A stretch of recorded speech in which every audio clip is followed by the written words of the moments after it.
WC reader, and welcome back to my channel. Welcome to my October final reading wrap up. So I'm gonna pick up where I left off mid-month. So mid-month I had family come and stay with me, and it was interesting trying to get some reading done during that week because we were shopping till we drop every day. In case you missed my vlog, I vlogged my time with them here. We went to the apple orchard. I did some holiday shopping. I got some new books. It was a pretty good time. I worked on reading 2 books during that vlog, so definitely check it out if you haven't seen it. I read Zen Cho's The Friend Zone Experiment, and I talked about it in that vlog. But basically, this is pitched like a K-drama type of book. We have this woman, she is about 30. I think she just turned 30. And she has this lavish life. She owns her own fashion business. Then her father calls her back home and says, I need you to run the family business. Much to her brother's anger, they do things to try and sabotage her. In the meantime, she has this forbidden relationship with this man she's kind of known on and off for a while. It sounded so good, but in actuality, I got bored by the middle of the book. Once she started foiling her brother's schemes and stuff like that, and we really got into the romance, because the romance is at the heart of this. The romance was just not good. It was a lot of, we shouldn't be together because blah blah blah blah blah, and I just didn't care. I hate those kinds of romance where it's heavy on the emotion of we shouldn't be together and less on the actual connection and the chemistry between them, because they really didn't have any chemistry. So at first I was really enjoying this. I was eating it up. I'm like, oh, this is dramatic, this is fun. And by the end I was bored out of my mind. Bad Witches by HB Akamiya. So I did a solo video review about this, as well as talked about it in my vlog, so I won't do too much talking about it here. Basically, this is like Charmed meets Sex in the City, but starring black witches there's 3 witches walk into a bar on their 22nd birthday. Powers get activated. They start using these powers for their own personal gain. In the meantime, there's been this issue going on in the witch world in that witches were giving birth to normal babies. So there is a witch who is trying to find out what the reason for that was and how to prevent it in the future. Like I said, I did a whole solo review of this, which I will link in the description box below if you want to hear more of my thoughts. But overall, this was just an alright read for me. There were things that I wanted to improve on here. The Magic Order Volume 3, I read it, and I finally feel like this series has found its footing with Volume 3. I was excitedly turning the pages. I felt invested in the characters now that we're coming across characters that we are more familiar with, and I'm still loving the way it takes place in different locations. I feel like everything just went smoother in these last few issues, which has me excited for Volume 4. In the Shadows of the Fall by Toby Agundiran. This is a novella that I read, so very quick read. Read it in a day. And I had a decent time listening to this. I did do the audiobook. It follows a young woman who has been training to be a priestess, and she's waiting for the Orisha to bless her. And they never call her the way they do her peers. So year after year, she's seeing these people called up by them, and she doesn't understand why. So she tries to make moves to activate her calling and finds out some really interesting secrets. Like I said, it is very short, so I don't want to give too much away. But it was a decent read. I had a good time with it. And I'd be interested in reading more from this author. Only for the Holidays. This one is by Abiola Bello. So I read her previous book, Love in Winter Wonderland, and I actually enjoyed this one more. So with her previous book, one of my critiques was that It didn't really feel like a Black British story. Like, the names of the characters weren't really ones that they'd commonly use. Um, there was less vernacular. She didn't specify like what their background is, which was also really weird to me in that one, because generally speaking, a lot of Black people in the UK are either of African like descent, or they are of Caribbean descent. Like, I'm talking about 1 to 2 generations removed from those countries, so that kind of felt just weird to me that that never came up. So I was pleasantly surprised that like she improved on some of the stuff that I had critiqued in regards to that book. So in this book, they are in college, which is different from college here in the US. Their college is like a kind of stepping stone between university. It's like the last years of high school, but you're more focused on your career and what path you're going on, and you're taking various classes towards that. So this was a fake dating situation. A girl like has to go with her family to this small town farm to stay for the holidays, and she's really like unhappy about it. She doesn't want to be away from her boyfriend, who she's having a rocky relationship with. He had asked her for a break. And so the owners of the inn's son, he agrees to help her get back to London so she can attend her boyfriend's party if she helps like fake date him so that he can make his ex-girlfriend jealous, and he needs somebody to go to the town ball with. So overall, it was a very cute story. I love that they're Nigerian here, so we got a lot of like the tradition of like food and different things they do around Christmas time.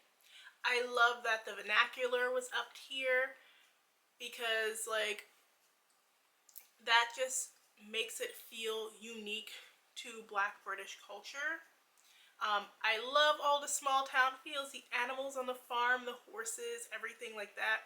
The only thing I will say is that it was too long, which is a critique that I have about most romance lately in traditional publishing. Too long. This was like, I think about 400 pages, if not 400 pages. It was definitely close, and it just did not need to be that lengthy. Like, after a while, it just felt like we were like putting along, and my interest was waning. I think had this been cut down like at least 100 pages, not only would it have not changed anything, but I would have like rated it higher, just because I wouldn't have gotten bored or distracted towards the end. Because really, there was just so much like dragging it out the conclusion here. But overall, I definitely saw the improvement, and I'd be interested in reading something else from this author, specifically something like non-holiday related to, just to see how she handles that. I read Fires to Come. This is by Asha Lemmy. This was just like one of those short stories from Amazon, so very quick read. Interesting. So this was about a Black woman who was adopted as a baby by an Italian mafia family. So of course she's like never fit into their world, and this is historical, which was another element of that.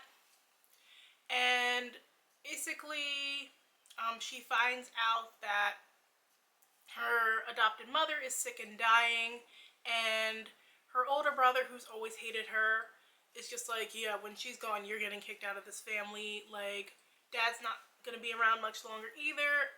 I'm gonna take over the empire. I'm not putting up with you. You've never belonged with us. So she doesn't fit into this Italian world. She has this Black lover who wants her to come run away with him, but she's not ready to do that yet either, because she feels like he doesn't actually let her have her own agency as a woman. So this was actually like better than I expected. a very interesting read, and I'd be curious to read something else from this author as well. Then I read The Witch of the Forest Guide to Earth Magic. So I saw this in Ollie's, but it was like $8. I didn't really feel like paying $8. So I'm like, let me see if the library has it first, because I just wanted it for research for the book that I'm writing, and I ended up finding it via Hoopla. Shout out to Hoopla as always, they stay coming through. And I actually found this an interesting read because it did what I wanted it for, which was I wanted to learn a little bit more about earth magic and just like what you use the different herbs for and things like that. So it was very like insightful there. I wish it would have focused just a little bit more on the earth magic because it also, talked about water and fire and air here as well. And I didn't really need the lessons on that. It also added like different rituals and recipes. So if, magic is something that you're interested in, not just for a research project, but just like in your everyday life and the spirituality of it, I do recommend checking out this book, and there are similar books this author has written that are like all kind of in a series. I read The Skeleton Flute by Damara Allen, and I was pleasantly surprised by this one just because a lot of time when I've read middle grade this year, it just has not been great. This was very enjoyable. Now, this is one I had on my radar for months now, but I was waiting for it to come out, and I'm like, I'm not going to read it till I get the audiobook. Just because middle grade has just been such a struggle bus for me this year. So I was listening to it, and I just felt fully immersed in this story. It is a horror story about a boy who his parents tell them that they're separating like the next day or so. He meets this stranger in the park named Bones, and Bones hands him this skeleton flute and says, if you blow it, it'll give you whatever wish your heart desires. And of course, he is skeptical at first, but he really does want to see his parents stay together. So that ends up being his wish. He goes to bed, wakes up. Everything seems perfect. His parents are super in love, like before, but his siblings are missing.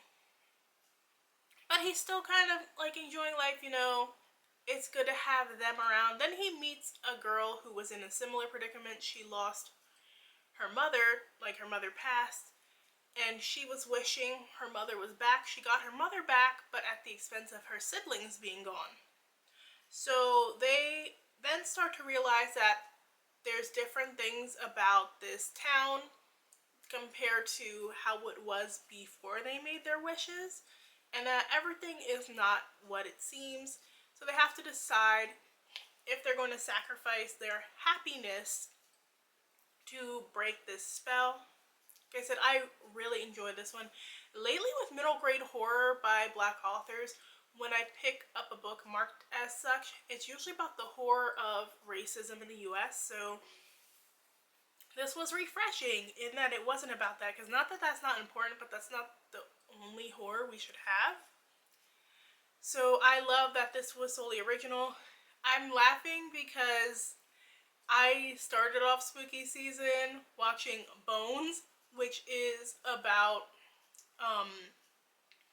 this figure named Bones. He was a former pimp, and he was like trying to keep the neighborhood black, and basically the people who turned against him were trying to gentrify things and bring in like drugs that would harm the community.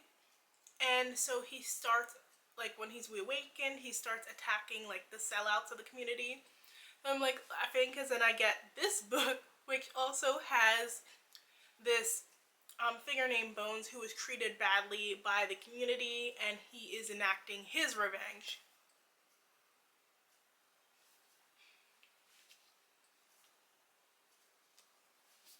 So I ended the month like in between reading two books. The Fraud Squad, which I am currently reading, and I'm like about 40% into this one. So I'm hoping to finish this one soon. This was on my October TBR.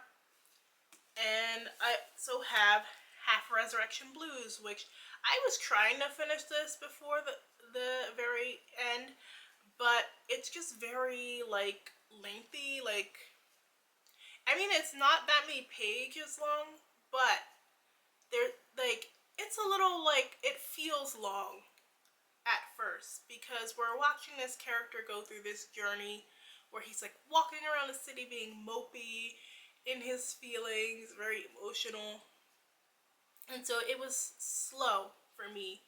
So that's why I'm still taking my time with this. Hopefully I will have these two read over the next couple of days.